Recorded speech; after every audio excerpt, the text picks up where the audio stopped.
Hey all, and welcome back to Kingdom Hearts 3. Another world done, so I guess it's time for another interlude. Let's check in with Michael Mouse and Hatsune Riku. Sorry we're late. Listen, guys, I know this isn't necessarily on the menu for the Power Awakening, but I really want you to go back to Deep Jungle. I'm really concerned about what's going on there. Not 7 Hearts of Light. It's true. I don't know. I don't know, that's basically how I feel about things. Yeah, there's like, even me, who follows the Union Cross law, is a little bit lost when it comes for like, I love that line, let's go bomb more princesses. It's a bit lost when it comes to following Union Cross's plotline. Now, of course, I'm thinking at this point, what we've done so far, when Kingdom Hearts 4 comes around, what worlds they might use, what more princesses they might use. Like, instantly Moana came to mind, but I don't know if that would fit. Now, there is a plot point at the end of the game, which I'm not going to reveal here, I'm going to wait until we get to it, where it would be a perfect point to bring Moana in. Like, Sora wakes up, he's on a tropical island, he's like, oh, I made it back to Destiny Islands, but it actually turns out to be Moana's island instead. That would be interesting. So it's just like a bunch, that's my idea for Kingdom Hearts 4, like Sora's trying to get home, and there's just like a bunch of false starts, like kind of Quantum Leap style. The wise in his data, so it almost certainly must be true. Data would never lie to us, Data's our friend. Yeah. Everybody share your data with each other. Let's all be one big happy family. Oh man, Mickey being on screen when you were saying that was just too perfect. The only one who knows where he's hidden. So if we get Aqua, then we can get Ven. I guess Terra is the weird variable here. Terra is kind of a weird variable to begin with, so... I'll go. You don't have the power of Nebula's plot contrivances, Sora. You cannot do it. I'll do it. Well... No, because... You have it? No, that's why. No? You know what? Let's get the Infinity Gauntlet with all the Infinity Gems. Let's give it to Goofy. Let's send him in there. Let's bring our girl home. Let's bring our boy home. Let's go get Terra and, you know, dye his hair back to normal and jobs are good 'un. What's so funny? Yeah, just snap your fingers and dissolve all of the organization. That makes it simple. I'm gonna remove the fucking anime side of this franchise, and then everything will be back to normal. Perfectly balanced. As all things should be. Yuck. Sora, I know you're volunteering because you're worried. Actually, I just want to move the plot along, really, Riku. You know, it was never about being a hero for me. I'm just a guy who loves adventure. Well, I do it for fun. But the power of waking's important. It is. You can come to Why, the rescue exactly? once you've got that. I don't know. It just is. Listen. We've been making up shit longer than you think. Alright. So, trust me when I say it's important. No. This is a semi-spoiler, but they go on about Yes, you sir. need the power of awakening before you can rescue Aqua, over and over and over. And you know what? He rescues her without it. No, not exactly. He just Turns out violence, basically the same thing. Because when you hit somebody with a stick, they wake up. All of this should have been happening at the start of the game, and then you can have like Disney stuff sprinkled and whatnot, and maybe switch between Aqua and Ven and so on. So in that regard, I can kind of agree with people saying Kingdom Hearts 3's story is a little bit of a disappointment, but we don't know what Final Mix will bring. It won't fix everything, but it will rejig things, and I think people tend to forget just how much of a game changer Kingdom Hearts 2's Final Mix was to the base game. I can't play base KH2 anymore, I just can't.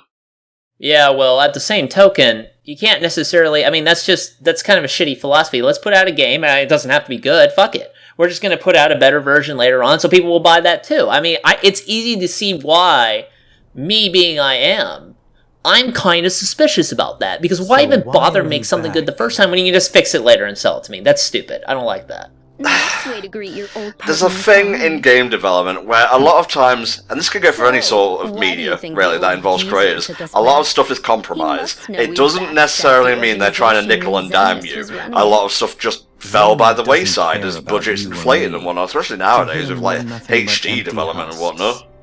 Man, that can be true, and you do need all the context, but with what we've seen about in like the game industry, and all the shit they're pulling just to, again, nickel and dime the hell out of their consumers, I kind of lean towards that direction, I'm gonna be honest with you. Demix! He is here, it's Demix time!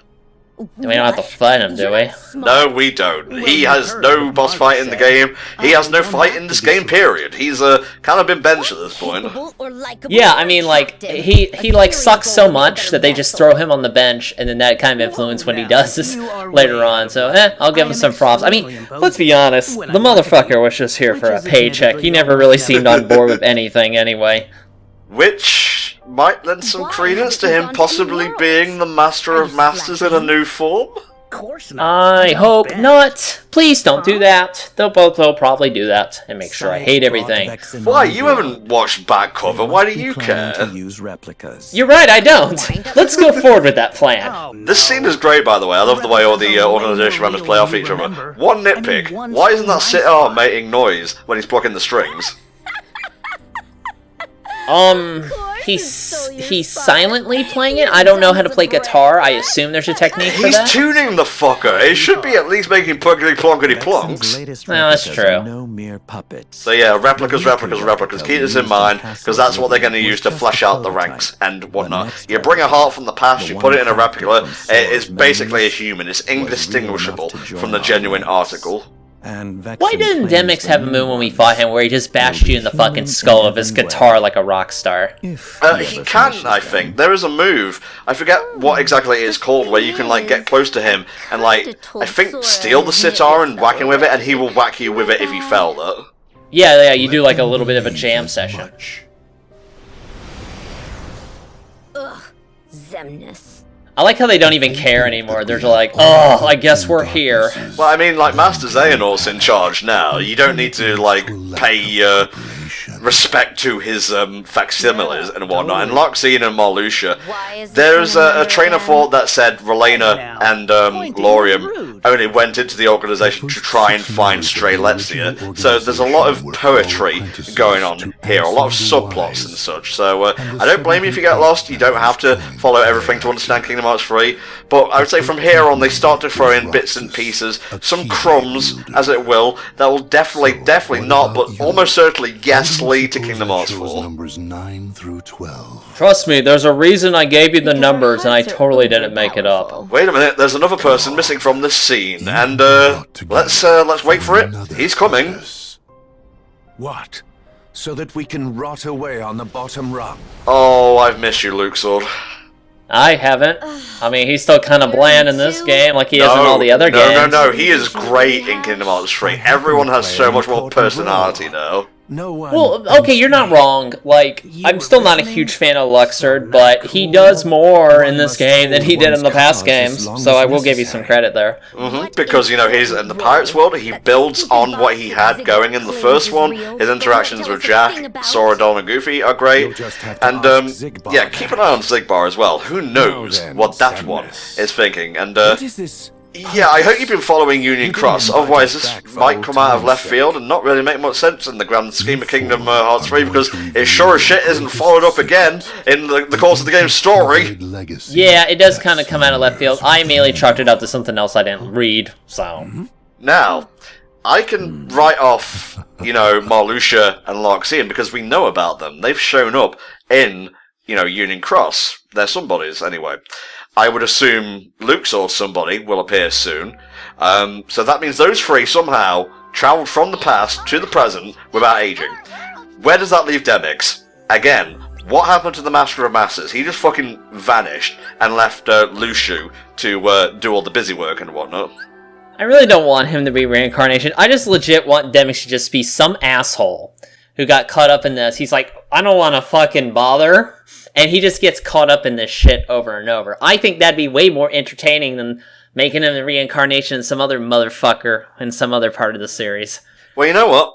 I'll meet you halfway. Let's have a game, a Kingdom Hearts game, where one of the worlds is you go back in time, and you meet his somebody trying to make it big in, like, the music biz and whatnot. But there's just, like, someone who always pips him to the post. And, you know, she has kind of a double life. She goes to school and whatnot. But by night, she's like a famous singer and so on. And basically what I'm saying is we'll meet Demix as somebody in the Hannah Montana world. You know, I wasn't expecting the plot twist to this tale.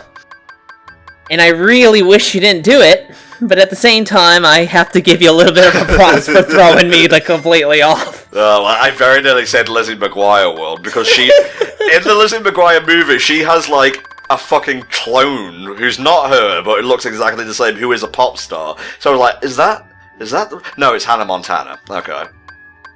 I can't tell. I mean, it would be a dark time if they did bring in the Disney sitcoms into this. I'm trying to think of I really don't keep track of Disney sitcoms, sorry guys. I know there's so many cute boys on there you probably want to talk about. The only other one I can think of is Sweet Life of Zack and Cody, and that's like it. Well, you know, you have Kingdom Hearts is anime anyway, so what about adding Cory in the house in? I'd rather not, and you need to not bring that up again. Just saying. Washington, D.C. will never be the same. Here comes a gun. Put it to my mouth. It's Sora in the house. It's Donald Goofy to check it out. Yes, we've still got like half a playthrough to go yet, mate. Don't you worry. Okay, here's Crystal Snow. Like I said, it's got its own unique form change, which doesn't seem to share it with any other Keyblade, to my knowledge. It may have. It's pretty cool though, and again, please forgive the pun, but I do like how it kind of makes you go briefly Wolverine, in a sense, so it's actually really fun to use. I would still probably lean towards Mirage Staff only because of the after images give you so much good coverage. Very much so. I'm gonna just bulk out the part a little bit with some cooking and whatnot, and man, I could really go for that tart a la fruit right now. I've only just had like a ready meal of a mac and cheese, and I'm ready for something else. It is Easter when we record this. I did have my jelly beans today, naturally. It was a jelly bean bag. They did not fill up all the way, and it had way too much licorice in it, and I'm not really feeling that, but you make do. Licorice is a really divisive flavour. Like, I remember liking it when I was a kid, but I don't know, I must have gone off it, or my taste buds have just died from so much, like, carbs and sugar and junk food shit. Well, I mean, I'm not necessarily saying licorice is bad. But my problem with it is that it leaves a weird aftertaste. Usually I'm trying to enjoy other taste alongside of it, because you see, my favorite lazy-ass junk food is a cup full of jelly beans and like a soda. And I just lean back and I watch YouTube, and that's how I relax sometimes. Aww. But with licorice, you get that weird aftertaste that does mess with the soda. So I typically pick those out. I've actually seen like a bag of like spiced jelly beans where it's like licorice, anise, mint. Like you're eating like fucking flowers here or something. I don't know. It's really weird. What's the difference between anise and aniseed? How you pronounce it? Huh, maybe. Anyway, every 2 stars we get a new thing. And by the way, thank you to the people in the comments who said I was getting easier excellence because I have the Gorman's Ring equipped. So if you want to like get the Keyblade, you know, complete the Bistro's set list, I would recommend equipping that.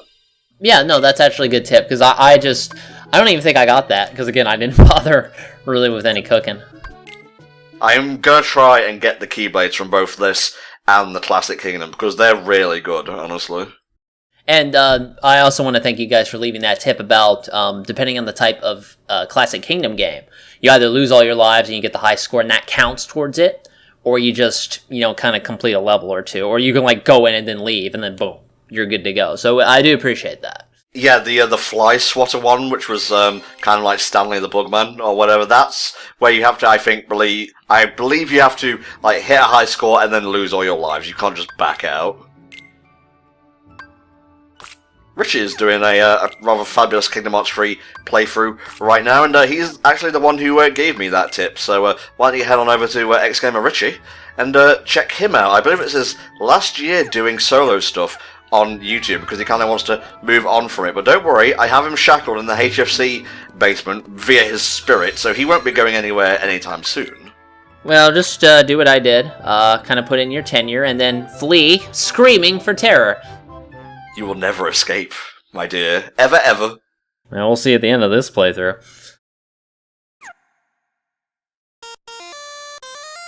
More of this! Ah, yes indeed. This one's kind of fun, though.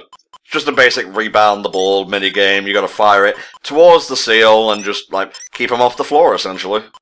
You know what? This suddenly reminds me. I like playing like Arachnoid games. This kind of reminds me of Arachnoid. There was like this PC game, or I think it was a Mac game actually, in like the computer lab at school, where it was like one of those weird educational games where the educational parts and the game parts would be so separate from each other. Like, before you can play the fun part of the game, you have to solve a bunch of math problems, and then you can play the Arachnoid clone. I don't know, that's just what that reminded me of. That did look a little fun, actually, at least for a little bit, because it did seem to get kind of sufficiently crazy. Well, I mean, these were, some of them anyway, were in Union Cross, and that's a mobile game, so I guess having this sort of thing on the go is more appealing than, you know, having to play it in front of a big old HD TV and so on. But hey, if they manage to somehow get Kingdom Hearts 3 working on Switch, and knowing Nintendo and the gets they've got in this generation, I wouldn't be surprised if they're working on it right now, or at least the collections. That would be pretty neat. Man, Sora is fucking booking it. Mickey's like, wait up! It's like, no, I've already gone back in time. He gets slowly faster and faster, and at the end, when Mickey finally catches up to Sora, he buys Square Enix. Yeah, oof. I'm coming for your company! I'm coming for you, no! Jump the hurdles, make those investments, run away from the mouse! Damn, Mickey, step it up, dude. He knows he doesn't have to run because they'll give up eventually and sell. It's inevitable. Alright, now we just have to do a triple jump. This one is actually pretty tricky. It actually took me like 6 or 7 tries to get it done, but again, Michael Mars is going to take his sweet time over here because he underestimates the anime, the willpower of the Japanese. Yeah, Mickey, come on, Mickey, come on, that's just even. It's funny like when some things have sound effects but others don't, really. And we're done here. We'll come back to Classic Kingdom later, but I gotta unlock a bunch more first. Oh man, that S rank run though, whew, nuts.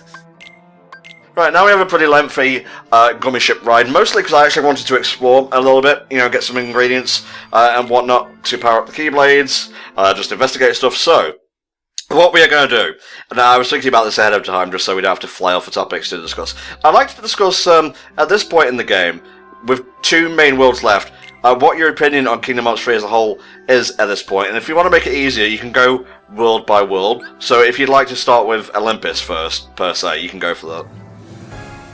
I guess it's kind of hard to analyze it in terms of, like, namely individual worlds. Now, obviously, there are some that are better than others, but, you know, when I'm looking at the game, I like to consider the whole experience. As you know, being such a huge fan of the series as I am, that's kind of how I typically approach each of the games.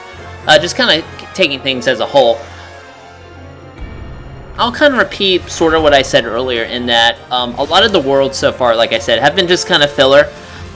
Some of them have been fun. They're mixed here and there. Arendelle, like, you know, as we just did, had some cool moments, some bad moments. Caribbean, that's kind of the last one in the Big Hero 6 world we need to do. As a whole, the worlds have been okay. Nothing amazing across the board, although, like I said, I will always be, you know, a big fan of the Monsteropolis world. But really the main thing to consider is they're ultimately locales for just, you know, things to do combat and storytelling in. With the storytelling, obviously, you know how I feel. So I don't necessarily need to get into that. And the combat, as I said earlier, they have done some things better than Kingdom Hearts 2. There are some points that I feel they should improve and patch, and that is one thing I do hope they do for the final mix patches they're doing. I do hope they patch and make a lot of good quality of life adjustments simply to make the combat better. Because, I mean, even at the end of the day, even if the plot completely sucks off of its rails, if the game is fun and there's a lot of options and a lot of ways to play it and it rewards you for mastering it and getting better at it with more stuff to do in terms of that, that's fine. Because then you can just play it over and over and over and get good at it and really get a lot of mileage out of that. Like, I've played games that don't necessarily have the best story, but they're some of the most fun fucking shit ever. Like, for example, Transformers Devastation. Yep. Just to kind of bring that up as similar. Really light on content. Story is not bad, actually. I wish there was more, but the game is just so fucking fun to me that it was worth multiple playthroughs. This is what I want for Kingdom Hearts 3, even if I don't necessarily agree with how the plot is gonna play out. If it's a fun-ass fucking game, then that's fine. You know, I can live with that. Yeah, I pretty much agree with everything THD said there, not just to fill time. We're generally on the same wavelength when it comes to Kingdom Hearts. We just tend to differ when it comes to like storytelling, interpretations, and whatnot, and writing and such. But yeah, if the game's fun, something, why bother? God bless you, Reggie. I hope you're enjoying your retirement right now. But I'm just going to go through the worlds, because I love lists, so I might as well list off stuff. And I want you to give me, like, a letter grade for each one, maybe, and maybe a highlight for each one, too. Olympus, overall, mate. Okay. Olympus, I'm going to give that are we going to, like, F to, like, A or S rank or whatever? You can go up to S, yeah. Okay, I'm gonna give that an A. Olympus was great. Great intro, fantastic set pieces. Again, we are getting away from the Olympus Coliseum. It's a good way to tie Kingdom Hearts 2 to Kingdom Hearts 3. The 2.9 thing is a good joke, but I do think it ties it together really well. A better intro, I think, than, taking 0.2 into comparison. Again, just kind of fantastic across the board for that, so I will give that an A. I agree with that. Nothing really to add there. It was nice to, finally get to go to Olympus and whatnot. Set pieces were great. Finale, the boss was a little bit clunky, but it was still enjoyable. Kingdom of Corona, mate. For me, this is like a high B, but again, I really like Tangled, and I'm willing to overlook some of the writing plot holes and whatnot. I guess I'll go F to A, just to make it a little easier so we're matching up. I also want to give it like a B plus. I know there have been a lot of points that they were missing out from the movie. I know some people have been talking about it in the comments, which is fine. I did like the relationship that they were building up. I did like the whole plot line with Rapunzel and how she kind of got interact with the outside world. The boss was not bad. It's probably the best way to do a Mother Gothel fight. I know you wanted to fight her directly. I think this is probably a better way to do it. Although there were some points I guess it was missing in terms of there was some weirdness here and there. Again, Marluxia was a better influence here compared to other organization members past that point. But as a whole, I would probably give it like a B plus. I can't really think of too much to improve off of it outside of simply just adding more bits from the movie. What the hell is an Endymion? I need to look this up. That's like a name for an angel, right? Huh, interesting. Is it a Final Fantasy thing? No, I'm pretty sure they took that from, like, Christianity or some shit like that, or, like, what was it, Dante's Inferno? Okay, well, it's an enemy in FF14, and it's a weapon from Lightning Returns, Final Fantasy 13. Toy box, mate. This is S rank for me. Set pieces are great. The fact it's an original story is a massive benefit to it. Wonderful interactions with Woody, Buzz, and the rest of the toys.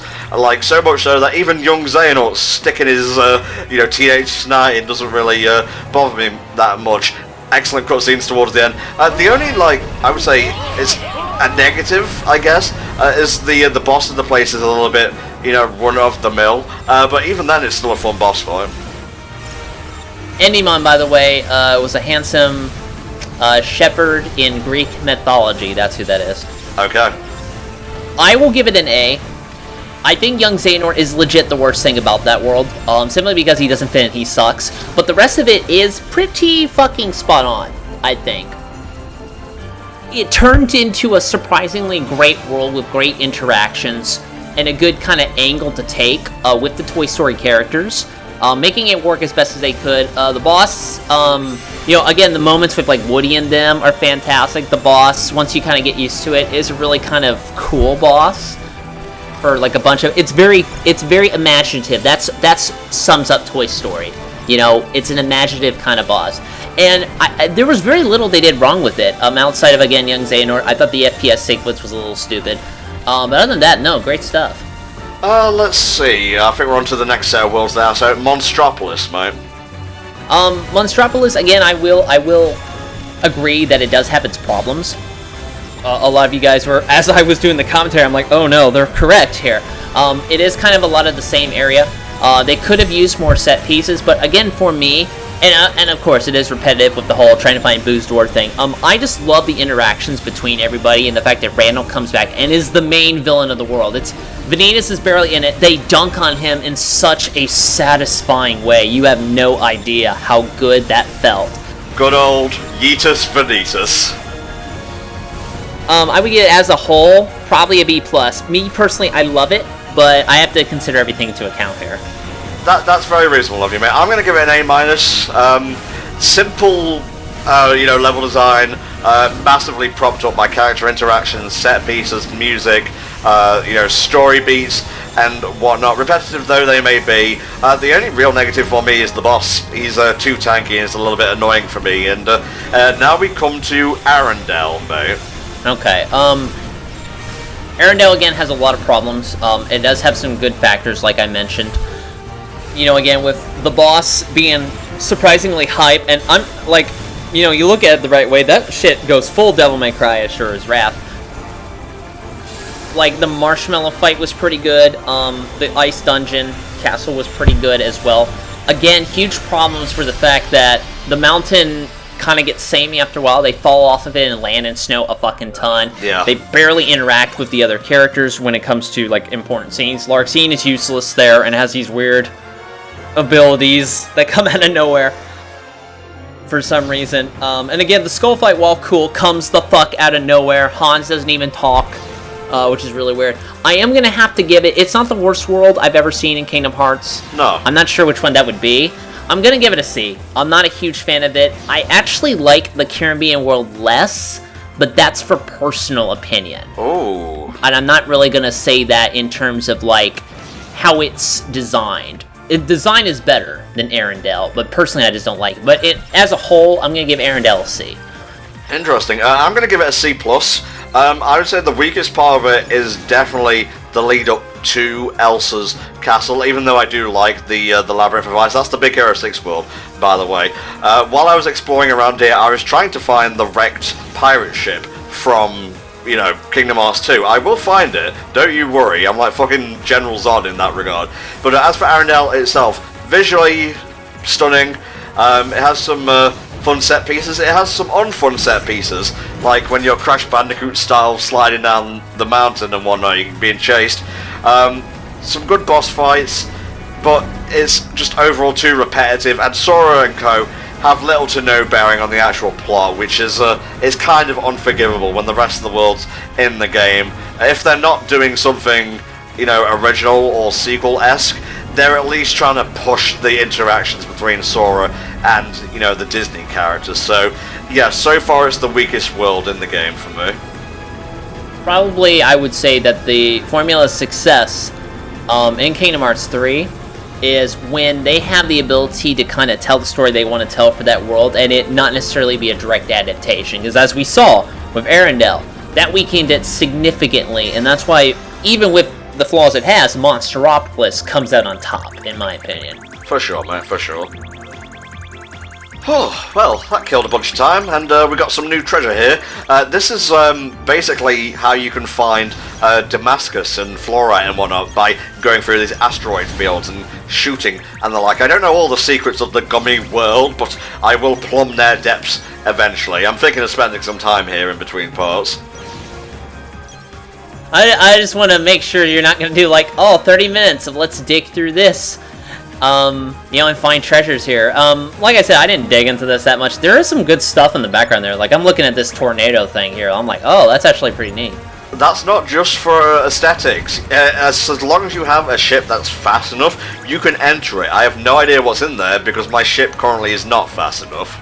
I hope it's something good at that rate, then. Well, I guess we'll see. There's a lot of level 4 and level 3 Heartless around here, and I will be honest, I was lost trying to find the actual, broken ship boss from Kingdom Hearts 2. I didn't want to have to re-record this, so I figured, you know what, I'm going to turn this into a reflection thing, and we can just sum up our thoughts up to this point. But there, you can see the crow's nest. We're going to see little bits and pieces, and you can fully explore this area if you want to, but I just figured I'd acknowledge that it exists. And here it is. Yep, it is sure a bunch of rocks that you shoot and fly past. Just gonna fly into a few walls, make things a little more challenging. Oh, is that it? Yep, that's it. Well, hot dog. The actual face part of the ship is around here somewhere, but I figured I've already been spending 15 minutes on this. I really should get a fucking move on, Yeah, that's fine. I mean, it's there in case you guys want to look for it. Oh, well, no, hey. Like, admittedly, I didn't look super hard for it, but seeing all the pieces scattered here and there is pretty neat. It is. Alright guys, we'll see you next time when we begin the Pirates of the Caribbean world. See you then.